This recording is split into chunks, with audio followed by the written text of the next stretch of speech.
유대 총독이 있던 가이사랴로 와서 이제 정식 재판을 시작하게 되는 그러한 말씀을 우리가 보게 됩니다. 예루살렘에서 가이사랴까지의 그러한 바울의 신변을 이송하는 일은 역설적으로 매우 안전하게 이루어졌습니다. 비록 바울은 피의자의 신분이었지만 복음 전파만을 생애 목적으로 삼고 예수님을 증거하는 일에만 집중하는 바울에게는 피의자인 것은 아무 문제가 되지 않았고 오히려 로마의 최고의 권력자들을 바로 직대면할 수 있는, 그래서 복음을 전할 수 있는 좋은 기회로 여겨졌습니다. 사실 예루살렘 처음 바울이 예루살렘으로 들어갈 때를 생각해 보면 어떠한 일이 일어날지 다들 말렸고요. 그가 아가야 지방 고린도에서부터 출발해서 에베소를 지나서 밀레도 또 바울의 그러한 구브로를 지나서 모든 그 내륙에 이르는 길들이 전부 그곳에서 만류하고 바울이 예루살렘 가면은 죽을 것이다, 그러한 박해를 받을 것이다 라고 탁 말리면서 그것을 뿌리치고 예루살렘 들어갈 때에 아무리 강심장인 바울이라 할지라도 어떤 일이 일어날지 모르는 그 불안감 그리고 두려움도 있고, 그래서 바울은 순교를 마음 먹고 그리고 입성을 했는데, 그것이 예루살렘으로 입성할 때 바울의 형편이었는데 예루살렘에서 지금 나와서 가이사랴로 가는 이때는 오히려 안전을 보장받았고 복음에 전할 기회를 얻고 훨씬 더 나은 그러한 평안한 모습으로 예루살렘을 나오게 됐다는 것이죠.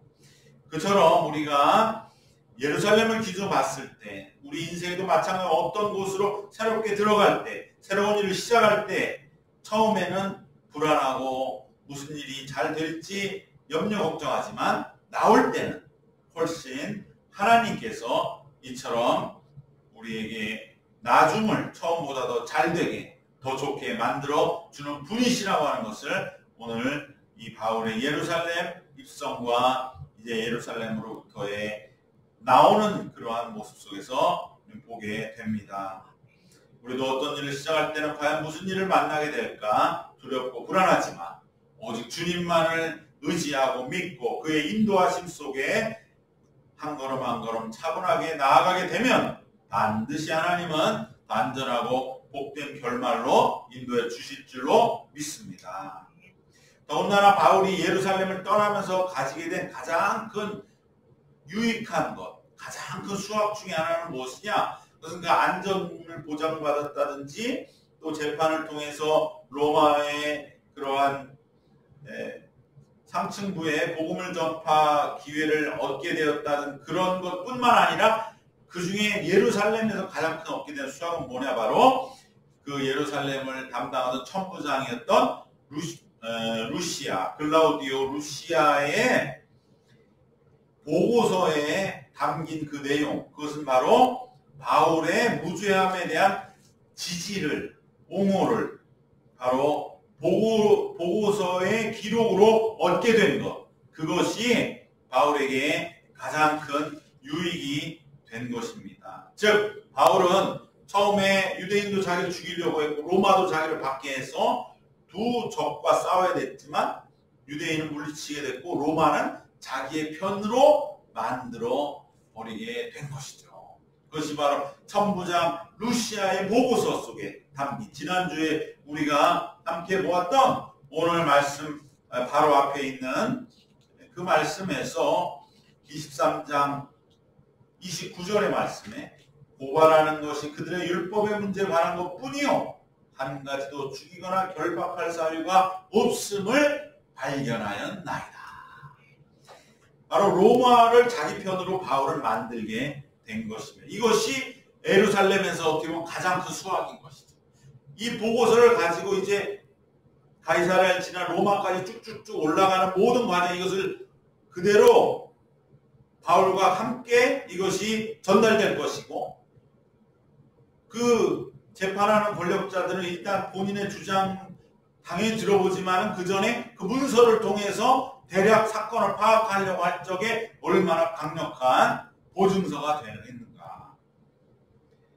우리 주님은 이렇게 우리가 정말 주님 편에 굳건하게 서서 우리가 믿음의 길 위에 견지에 있으면, 버티고 서 있으면 처음에는 박해와 불리함을 받는 것 같을지라도 반드시 최후에는 모든 불리한 것들을 우리 편으로 만들게 될 줄로 믿습니다.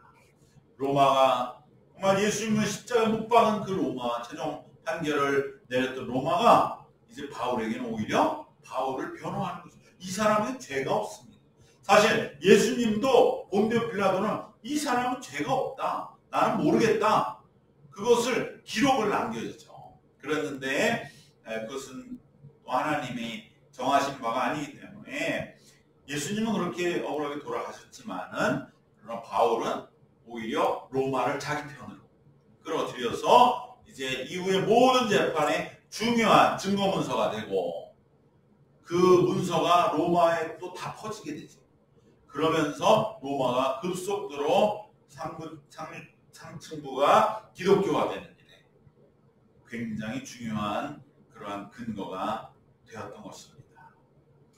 이제 그 문서와 함께 가이사랴로 보내져서 거기에는 바로 당시 유대 지역 전체를 다스리던 총독, 바로 벨릭스 총독이 있었는 그 가이사랴로 이제 이송된 그 장면이 오늘 본문의 시작이 되는 것입니다.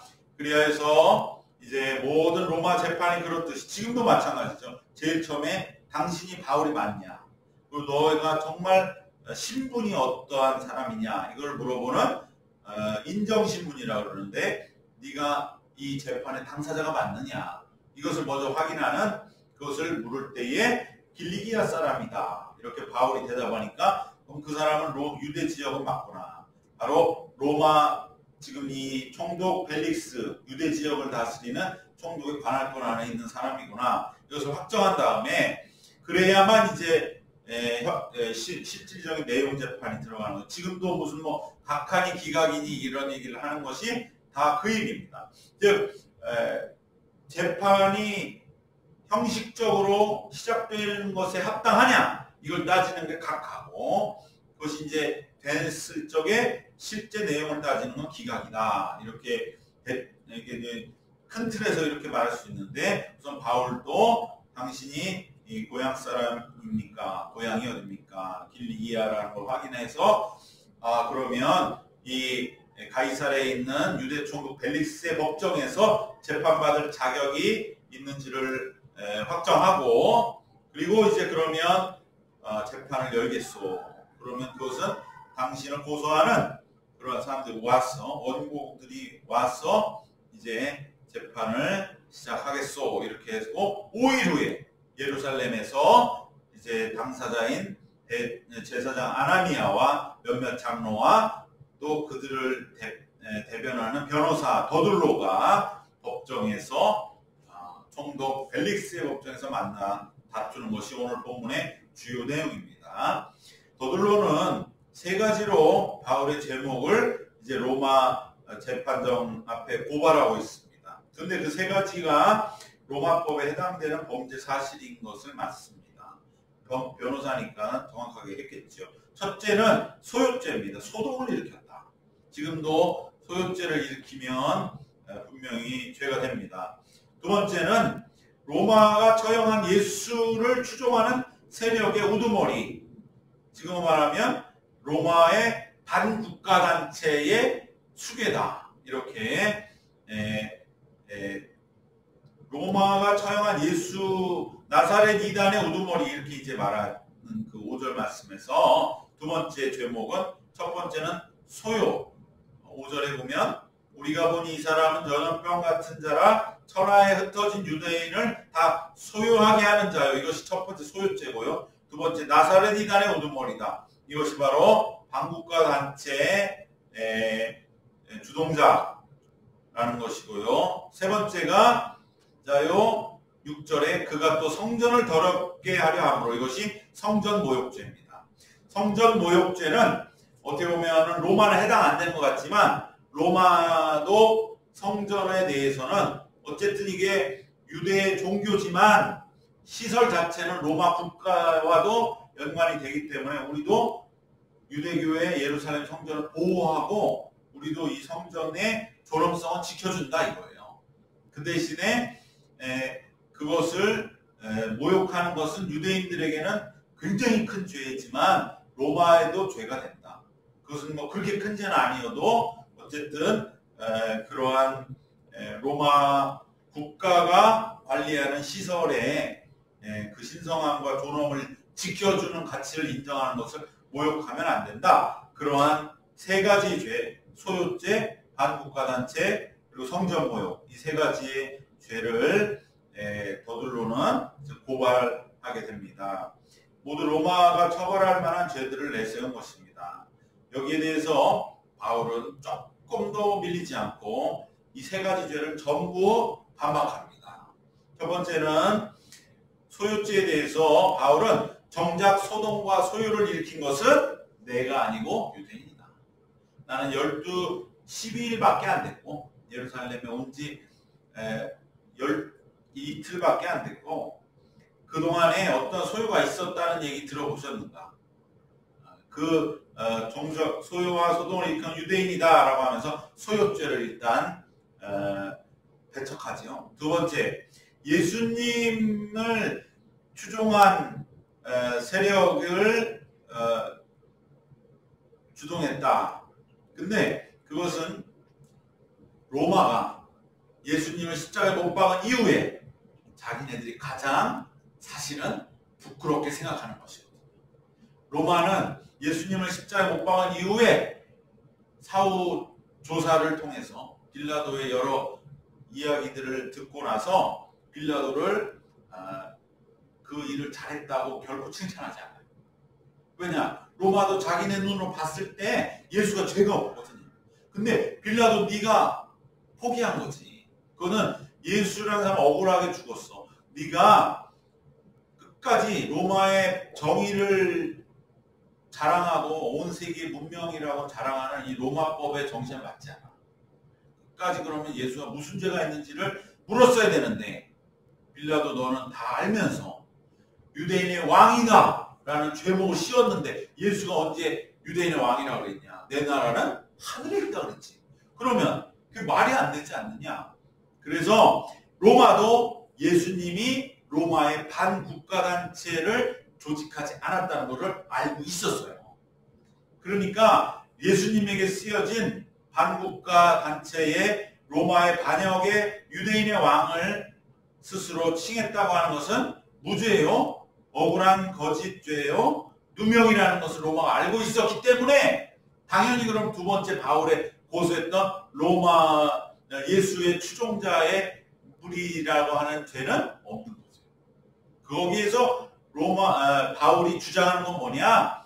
로마가 왜 예수님 십자가에 못 박은 죄를 지금 무죄라고 받느냐? 그 핵심 근거는 로마법에 의해선 양심 아니냐? 로마의 법의 중요한 기준이 양심인데 너희들이 양심적으로 봤을 때 어떻게 예수님이 십자가에 못 박아 죽으실 수 있냐? 그 당시는 너무 분위기가 살벌해서 그랬다 쳐. 이제 몇 년 지나고 보니 우리가 잘못했구나. 우리도 지금 무슨 진실과 화해 과거 진상조사위원회 그런 거를 했을 적에 우리는 이거 정말 잘못했다. 이거 우리가 너무 잘못했다. 그것이 명명백백해진 것이 너희 모두의 양심이라면 내가 지금 예수님의 따르는 무리가 된 것은 양심에 전혀 거리끼는 일이 아니다. 그러므로 죄가 되지 않는다.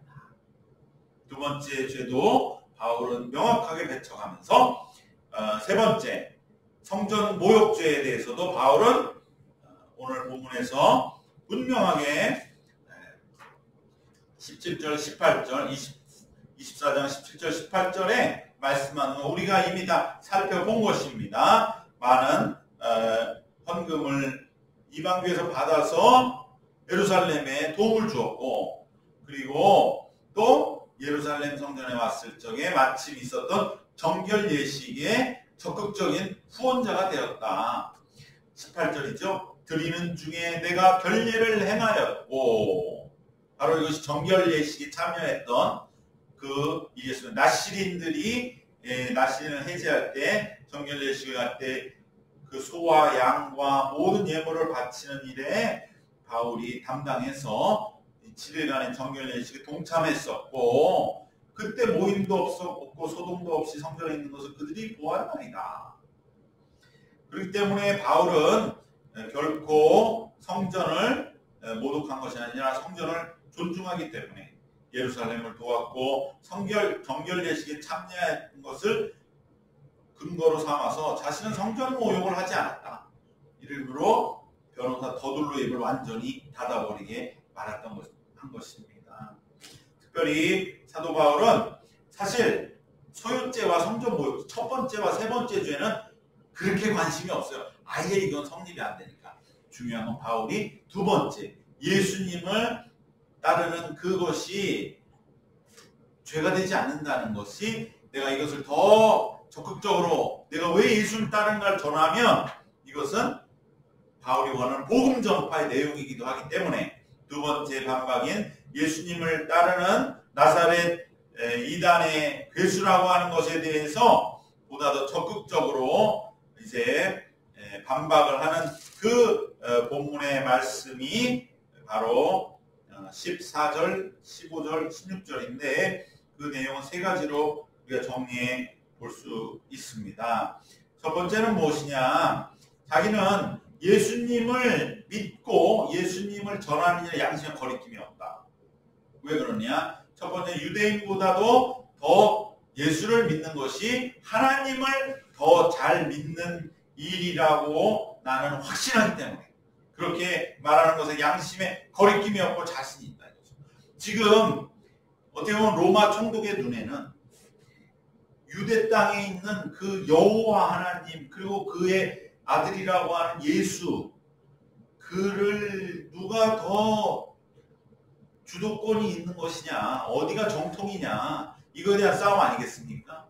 근데 로마 총독의 눈에 볼 때는 누가 더 정통 같겠어요? 제사장들이 그냥 그 거룩한 모습에 여러 사람을 대동하고 와서 그렇게 그냥 품위 있게 앉아서, 그리고 또 유대라고 하는 지역의 종교적인 배경, 예루살렘 정말 대단하던데, 뭔가 그러한 것을 보고, 그러나 그에 대해 바울은 너무나 정말 어떻게 보면은 그냥 혈혈 단신아 아닙니까? 한 사람의 그 이름 없는 순회 전도자, 그 모습으로 둘이 법정에 있을 때 누가 정통의 손을 들어주겠느냐라고 할 적에 누가 보더라도 그래도 하나님은 이쪽이겠지, 유대인이겠지, 이런 생각할 수 있지만 바울은 여기서 그를 압도하는 하나님의 영적인 권능으로 양심에 호소한다는 거예요. 그것은 눈에 보이지 않지만 거기서 외치는 그러한 바울의 복음 전파 앞에서 그 유대인들은 아무리 화려한 모습에 치장을 하고 여러 무리가 왔다 할지라도 바울은 말하는 겁니다. 저들보다 내가 더 하나님을 잘 믿는다라고 주장하는 일에 나는 양심에 거리낌이 없습니다. 그 말이 그대로 그곳에서 울려 퍼질 때 유대인들은 말할 것도 없고 유다 총독의 마음에 분명하게 들어와서 그대로 부딪히는 것이죠. 두 번째로, 또 유대인 예수님을 믿는 것은 다름 아니라 유대인들이 그렇게 지금 지키려고 여기까지 왔다가 금과 옥조같이 여기는 성전과 율법, 그리고 예언, 즉 구약 성경을 누가 더 잘 지키냐에 대해서, 저 유대인들이 잘 지키고 매일 그 경문을 써서 머리에 붙이고 그러고 다니는 것 같아도 구약을 더 잘 지키는 것은 바로 우리 예수를 따르는 우리들입니다라고 내가 말하는 거에 양심에 거리낌이 없다. 양심에 호소하는 거다. 유대인들은 보이는 그러한 형태와 옷과 뭔가 모양새에 호소하지만 바울은 양심에 호소하는 것입니다. 그리고 마지막으로 바울은 그렇기 때문에 두 번째에서 구약의 진정한 계승자는 유대인이 아니라 바로 우리 예수 믿는 자들이라고 바울은 자신 있게 선언합니다. 마지막으로 바울은 예수 믿는 자들은 의인과 악인으로 심판을 받을 때 누구보다도 그 날을 기다리고 있는 사람들이다. 우리는. 그렇기 때문에 우리는 분명히 15절 말씀에 그들이 기다리는 바 하나님께 향한 소망을 나도 가졌으니 곧 의인과 악인의 부활이 있으리라 함이니이다.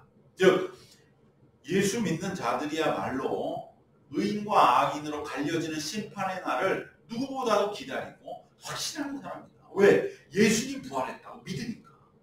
그렇게 보면 우리는 그 심판을 지금부터 준비해 나가는 사람들이기 때문에 우리는 지금부터 하루하루를 심판 앞에서 양심에 거리낌 없이 준비하며 살아가는 그러한 일에 애쓰는 사람들이라고 분명하게 설명하면서, 그렇기 때문에 우리들이 더욱더 저들보다 나은 사람들이 아니겠느냐라고 그렇게 바울은 주장하고 있는 것입니다. 그럴 때 바울은 여기에서 양심이라는 연결고리를 통해서 로마에도 매우 설득력 있는 그러한 복음을 전하고 있습니다. 예수님을 믿고 따르는 새로운 이 그리스도인의 무리야말로 로마법과 스토아 철학의 상식적인 기준인 양심에 아무 거리낌이 없는 진정한 양심적인 집단은 바로 우리들이다 라고 설득하는 것입니다. 바울은 이제 이 양심에 비추어서 저 유대인들과 우리 기독교인들 중에 누구의 믿음이 더 제대로이고 누구의 신앙이 더 진정 우리의 마음을 움직이는 그러한 양심에 와서 호소하는지를 판단해달라고 주장하는 그 주장이 울려 퍼질 때 로마의 그 노련한 재판장들은 많은 재판을 통해 그 속셈을 알고 있는 것이죠. 아, 유대인들은 지금 양심이 있는 게 문제가 아니라 저 사람은 뭐냐? 자기의 기득권을 지키고 그러기 위해 바울이라고 하는 사람이 뭔가 저런 확신을 가지고 하는 거야. 시기 질투 속에 저를 다만 죽이려는 목적으로 하나님에 대한 신앙을 가지고 지금 들어와서 얘기하는 것이구나라는 것이 로마의 눈에도 읽히게 되었던 것이죠. 그들은 기득권과 바울을 그저 죽여 없애려는 목적으로 율법도 끌어들이고 심지어 그들이 믿는다고 하는 여호와 하나님도 끌어들인다고 하는 그 유대인들이 바울의 이러한 양심의 호소 속에 위축되고 자신들의 양심이 치명적으로 들키는 그 모습과 당황한 낯빛을 보면서 여기에서 벨릭스도 마음에 더 이상 확신을 갖지 않을 수가 없는 것이죠. 나는 양심에 거리낌이 없습니다. 이렇게 바울을 외치는데 유대인들은 그 말을 들으면서 마음속에 조마조마하고 두근두근한 것은 티를 안 내려고 하지만 그것이 읽히는 것입니다. 그랬을 적에 이제 벨릭스는 그러나 당장 결론을 내리지는 않고 내가 알 것 같다 그러면서 그러면 바로 나에게 보고서를 보내니 예루살렘을 현재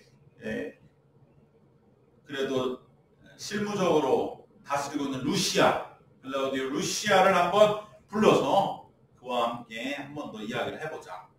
이것은 당장 어떤 결론을 내리기는 좀 더 시간이 필요한 것 같다. 이렇게 이제 말을 하고서 기일을 더 넘기는 것으로 오늘 마지막 22절, 23절에 결론을 짓고 있습니다. 22절, 23절 벨릭스가 이도에 관한 것을 더 자세히 아는 고로 연기하여 이르되 천부장 루시아가 내려오던 너희를 처결하리라 하고 백부장에게 명하여 바울을 지키되 자유를 주고 그의 친구들이 그를 돌보아주는 것을 금하지 말라 하니라. 그러니까 벨릭스가 이 도에 관한 것을 더 자세히 알게 되어서 벨릭스도 어느 소문은 들었을 건 아닙니까? 당시 예루살렘 교회들이 막 어느 정도 성장하면서 박해도 받고 하는 여러 가지 일들 속에서 과연 그렇구나 확신을 가요. 그러나 천부장 루시아가 예루살렘에서 가이사랴로 다시금 오면 그 의견도 들어서 너희를 처결하리라 이렇게 잠정적으로 이를 스톱시키고 그러나 대제사장에게 명하여서 바울은 이제 구금되어 있는 동안에 자유를 주도록, 사실상 바울의 승리로 재판을 마감하게 된 것입니다. 이것은 우리가 지난주에 살펴봤던 천부장 루시아 앞에서 바울이 그 예루살렘 소동하던 자들과 함께 변론하던 그때에 성령이 주신 말씀으로 그들의 입을 막고 그곳에서 자기들끼리 서로가 다투게 만들었던 그 성령의 역사가 다시 한번 유대 총독 벨릭스 앞에서도 재현되고 있는 것입니다. 성령님은 이처럼 우리 입술에 말을 담아 주십니다. 세상의 그 어떤 거짓과 위력도 하나님의 지혜와 성령의 이러한 담아주신 말 구변 앞에서는 반드시 패배하게 되어 있습니다.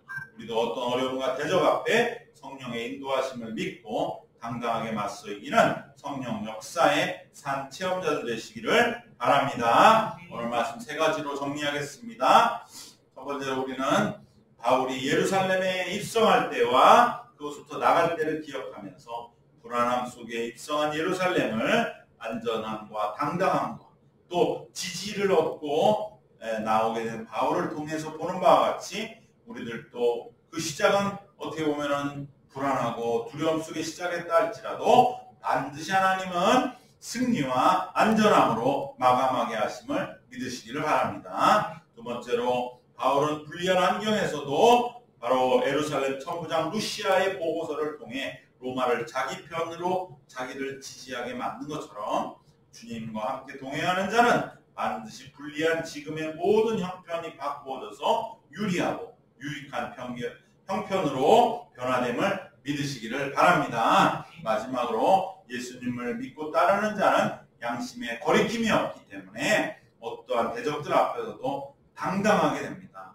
그리고 바로 주님이 우리와 함께하고 계심을 선포하면서 오늘 또 우리에게 주어진 길을 믿는 자로서 굳건하게 힘든 현실들을 걸어가심을, 그래서 하나님의 변화를 우리가 체험하는 그러한 역사를 이루시기를 주님의 이름으로 축원합니다. 기도하겠습니다.